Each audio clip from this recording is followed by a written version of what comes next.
Hi viewers, இன்றைக்கி நம்ம என்ன பார்க்க போகிறோம்னா ஒரு சூப்பரான சுக்கா ரெசிபி தான் பார்க்க போகிறோம். மட்டன் கைமாவில் எப்படி சுக்கா பண்ணுறதுன்னு பார்க்க போகிறோம். ஆமாங்க, நான் வந்து இன்றைக்கி கைமா வந்து மட்டனில் வந்து கைமா எடுத்து வச்சுருக்கேன். நல்லா சூப்பராக கொத்தி கொடுத்துருக்காங்க. இதில் வந்து எப்படி சுக்கா செய்யலான்னு பார்க்கலாம். எப்பவுமே நம்ம வந்து பீசஸில் தான் சுக்கா பண்ணுவோம். இன்றைக்கி வந்து மட்டன் கைமாவில் எப்படி அதை பண்ணலான்னு பார்க்கலாம். ரொம்ப நல்லாயிருக்கும் இதில் சுக்கா வந்து செஞ்சால். வாங்க, இப்போ நமக்கு அதுக்கு என்னென்ன இன்க்ரீடியன்ஸ் வேணும்னு நம்ம பார்க்கலாம். நான் வந்து ஒரு 1/2 kg வந்து மட்டன் கைமா வந்து எடுத்து வச்சுருக்கேன். அது உப்பு மஞ்சள் போட்டு நல்லா கழுவி வச்சுருக்கேன். அதுக்கு தேவையான இன்க்ரீடியன்ஸ் என்னென்னு பார்த்தீங்கன்னா, சீரகம், மிளகு. சீரகம் பார்த்தீங்கன்னா உங்களுக்கு நல்லா தெரியுன்றதுக்காக நான் காட்டுறேன். இந்த ஸ்பூனில் வந்து 3 ஸ்பூன் வந்து சீரகம் எடுத்திருக்கேன் 1/2 kg கைமாவுக்கு. இந்த டேபிள் ஸ்பூனில் 1 டேபிள் ஸ்பூன் வந்து மிளகு எடுத்திருக்கேன். இஞ்சி வந்து ஒரு சின்ன துண்டு, இந்த அளவு போதும், ரொம்ப வேண்டாம். வெள்ளைப்பூண்டு வந்து ஒரு 6-7 எடுத்திருக்கேன். கருவேப்பிலை வந்து சுக்கா ரெடியானோடனே அது போடுறதுக்காக அது மேலே. மிளகாத்தூள் வந்து டேபிள் ஸ்பூன் வந்து 1/2 ஸ்பூன் எடுத்திருக்கேன். ஏன்னா நான் மிளகு சேர்க்கறதுனால மிளகாத்தூள் வந்து கம்மியாக போடுறேன். உப்பு தேவையான அளவு. இப்போ ஃபஸ்ட்டு நம்ம இந்த மிளகு, சீரகம், இஞ்சி, பூண்டு இதை வந்து நல்லா பேஸ்ட்டாக எடுத்து அரைச்சி வச்சுக்கணும். கைமாவை வந்து கொஞ்சோண்டு தண்ணி ஊற்றி ஒரே ஒரு விசில் தாங்க விடணும். அதுக்கு மேலே விசில் வேண்டாம். ஒரு விசில் மட்டும் விட்டு நம்ம வந்து எடுத்து வச்சுக்கலாம். மட்டன் சுக்காவுக்கு நான் வந்து கைமா வந்து ஒரே ஒரு விசில் மட்டும் கொஞ்சோண்டு தண்ணி ஊற்றி ஒரு விசில் மட்டும் விட்டு எடுத்து வச்சுருக்கேன். இந்த மசாலா பார்த்திங்கன்னா சீரகம், மிளகு, இஞ்சி, பூண்டு இந்த மசாலா வந்து நான் வந்து கிரைண்ட் பண்ணி வச்சுருக்கேன். இப்போ வாங்க எப்படி செய்யலான்னு பார்க்கலாம். இப்போ நான் வந்து அடுப்பில் வந்து கடாயை வச்சுட்டேன். நான் வந்து இதுக்கு இரும்பு கடாய் தான் எடுத்திருக்கேன். சூடானோடனே நம்ம வந்து விசில் விட்டு வச்சுருக்க கைமாவை இதில் போட்டேன். இப்போ வந்து நம்ம அரைச்சி வச்சுருக்க அந்த விழுதையும் இதில் போட்டுடலாம்.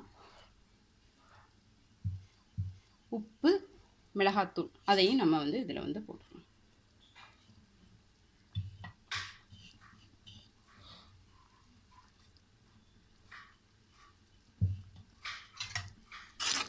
இப்போ தண்ணி ஊற்ற வேணாங்க. இப்போ நம்ம வந்து கைமாவை வந்து விசில் வைக்க எந்த அளவு தண்ணி ஊற்றுறோமோ அந்தளவு தண்ணியே போதும். இதுக்கு மேலே தண்ணி ஊற்ற வேணாம். இப்போ வந்து உப்பு, மிளகாய் பொடி, நம்ம அரைச்சி வச்சுருக்க விழுது எல்லாத்தையும் போட்டிருக்கோம். இப்போ வந்து அடுப்பை வந்து ஃபுல்லில் வச்சுட்டு இப்போ வந்து எல்லாமே சரிசம அளவுக்கு வரும். அப்போ வந்து நம்ம கடைசியாக வந்து நல்லெண்ணெய் ஊற்றி தான் இந்த சுக்காவை செய்ய போகிறோம். எப்போயுமே சுக்காவுக்கு வந்து நீங்கள் வந்து நல்லெண்ணெய் ஊற்றுங்க, நல்லாயிருக்கும் இந்த டேஸ்ட்டு. இப்போ வந்து கொதிக்க ஆரம்பிக்குது. இப்போ வந்து தண்ணியும் கறியோடு வந்து சரிசமமாக ஆகும். அப்போ வந்து நம்ம சிம்மில் வச்சுட்டு தேவையான அளவு நல்லெண்ணெய் ஊற்றி நல்லா சுருள வதக்கணும். இரும்பு கடாயின்றனால டக்குன்னு கொதிக்க ஆரம்பிச்சிருச்சு. அதனால் நமக்கு வேலையும் டக்குன்னு முடிஞ்சிடும்.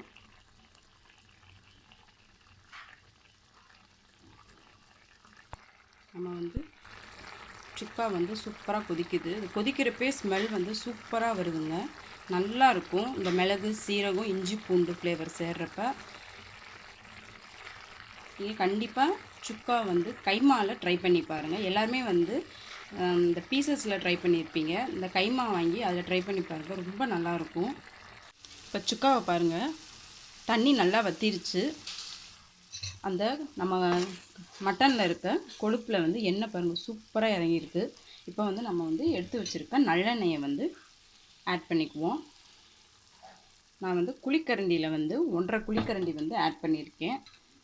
அதாவது குழம்பு கரண்டி வச்சுருப்போம் இல்லையா வீட்டில், அதில் வந்து. ஏன்னா நல்லெண்ணெய் எவ்வளோ ஊற்றுறமோ நல்லாயிருக்கும். நான் 1/2 kgக்கு ஏற்ற மாதிரி ஊற்றிருக்கேன்.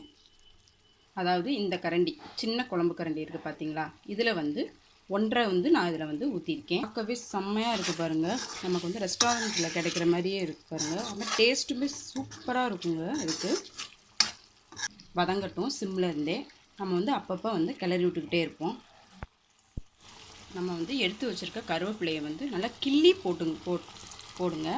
அப்படியே போடாமல் நல்லா 2-3 கருவேப்பிலையை வந்து கிள்ளி அந்த ஃப்ளேவர் வந்து நல்லா இறங்கும். கொத்தமல்லி இதுக்கு போட வேண்டாம், கருவேப்பிலை தான் போடணும். 2 மினிட்ஸ்க்கு ஒரு வாட்டி, 5 மினிட்ஸ்க்கு ஒரு வாட்டி வந்து நம்ம வந்து அப்பப்போ கிளறி விட்டுக்கிட்டே இருக்கணும்.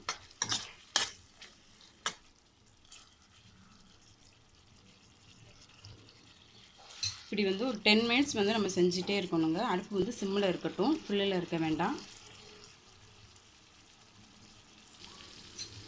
10 மினிட்ஸ் வந்து நல்லா சிம்மில் வச்சு வதக்கியாச்சு. சூப்பராக வந்துருச்சு பாருங்கள் சுக்கா. இப்போ வந்து நம்ம அடுப்பு ஆஃப் பண்ணிக்கலாம். எண்ணெய் நல்லா பிரிஞ்சிருச்சு, நம்ம நல்லெண்ணெய் ஊற்றுனதெல்லாம். பார்க்கவே பாருங்கள், கைமால சுக்கா செம்மையாக இருக்குது பார்க்குறப்பயே. இப்போ ஆஃப் பண்ணிக்கலாம். அவ்வளோதாங்க, இதுதான் நம்ம சூப்பரான மட்டன் கைமால சுக்கா. சூப்பராக இருக்கும், ட்ரை பண்ணி பாருங்கள். கைமால சுக்காவை நீங்கள் ட்ரை பண்ணி பார்த்துட்டு இது டேஸ்ட் எப்படி இருந்துச்சுன்னு சொல்லுங்கள். பிடிச்சிருந்தால் லைக் பண்ணுங்கள், ஷேர் பண்ணுங்கள், நம்ம சேனலை சப்ஸ்கிரைப் பண்ணுங்கள். அடுத்து ஒரு சூப்பரான டிஷ்ஷில் உங்களை நான் பார்க்குறேன்.